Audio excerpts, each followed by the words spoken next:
வணக்கம். இன்றைக்கி நம்ம இந்த கோயிலில் வந்திருக்கோம். இது மீன்குளத்தி பகவதி அம்மன் கோவில். இன்றைக்கி வந்து கேரளாவில் ஞாயிற்றுக்கிழமை கூட்டம் கொஞ்சம் ஜாஸ்தியாக தான் இருக்குது. ஸோ கோயிலை சுற்றி பார்ப்போம். உள்ளே வந்து ஃபோன் அலோடு இல்லை, அதனால் நம்ம ஃபோன் கொண்டு போக முடியாது. இன்னைக்கு கேரள மாநிலம் பல்லசேனை என்ற இடத்துல இருக்க மீன்குளத்தி பகவதி அம்மன் கோவிலை பற்றி தாங்க பார்க்க போகிறோம்.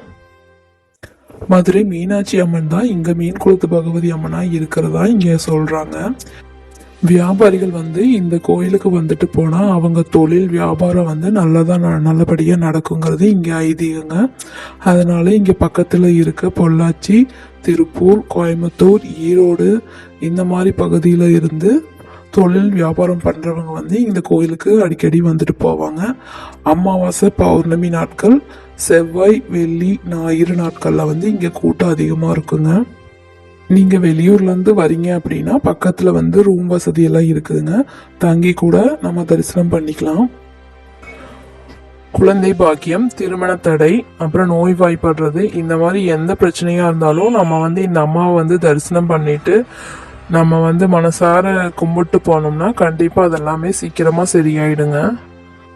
இந்த கோயில் வந்து ரொம்ப அழகா இருக்குங்க. இங்க வந்து நீங்க சாமி கும்பிட்டு போனீங்கனாலே கண்டிப்பா ஒரு மன நிறைவு கிடைக்கும், உங்களுக்கு மன நிம்மதி கிடைக்கும். இது வந்து கோயிலுக்கு முன்னாடி இருக்க குளங்க. இந்த குளத்துல வந்து மீன்கள் வந்து நிறைய இருக்கும். மீன் குளத்து பகவதி அம்மன் படம் வந்து கோயிலுக்குள்ளேயும் கிடைக்குங்க, வெளியே கடைகள்லையும் கிடைக்கும். நீங்கள் போனீங்கன்னா கண்டிப்பாக ஒரு படம் வாங்கிட்டு வந்து நம்ம வீட்டில் இல்லை தொழில் செய்கிற இடத்துல வச்சு செவ்வாய் வெள்ளிக்கிழமைகளில் மஞ்சள் குங்குமம் வச்சு நம்ம வந்து வேண்டுதல் பண்ணிட்டு வந்தோம்னா நம்ம நினச்சது வந்து காரியம் நல்லபடியாக நடக்குங்க. சாமி கும்பிட்டுட்டு நம்ம வந்து வெளியே வந்தோம்னா பைரவர் சந்நிதி இருக்குங்க.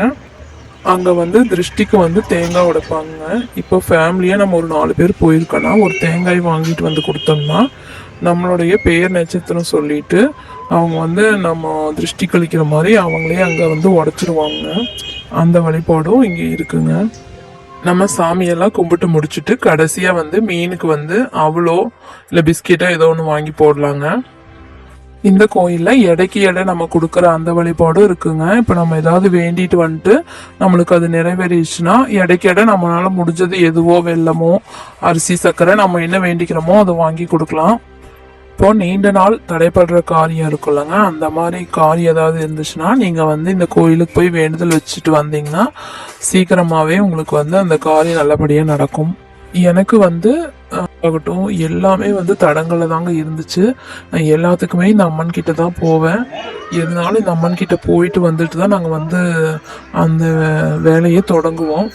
எங்களுக்கு அவ்வளோ வந்து இந்த அம்மன் வந்து எங்களுக்கு செஞ்சுருக்காங்க. ரொம்ப ரொம்ப சக்தி வாய்ந்த கோயிலுங்க. கண்டிப்பா ஒரு முறையாவது நீங்க போய் பாருங்க.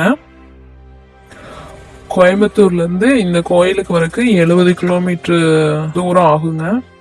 நீங்க வந்து குடத்துல இருந்து காலையில நேரத்திலேயே வந்து த்ரூ பஸ் இருக்குங்க 7:30 மணிக்கு. அப்படி இல்லாட்டி நீங்க பாலக்காடு வந்துட்டு பாலக்காட்டுல இருந்து நீங்க மீன்குளத்து பகவதி அம்மன் கோயிலுக்கு வந்து பஸ் நிறைய இருக்குங்க. அப்படி கூட வரலாம்.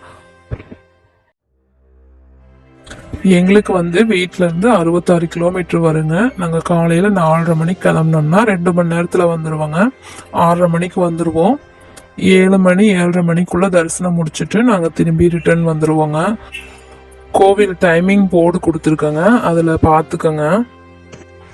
கோயிலுக்கு போகிற வழியில் வயல்கள்லாம் நிறையா இருக்குங்க. அது பார்க்குறக்கே ரொம்ப அழகாக இருக்கும். அதுதாங்க கொஞ்சம் எடுத்திருக்கேன்.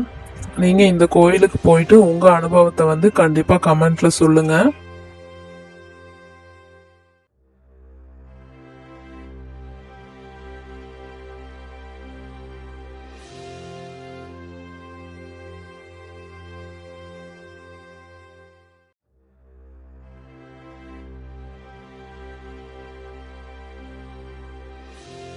மற்றவங்களுக்கும் கொஞ்சம் யூஸ்ஃபுல்லாக இருக்கும் தான் இந்த வீடியோ எடுத்திருக்கேங்க.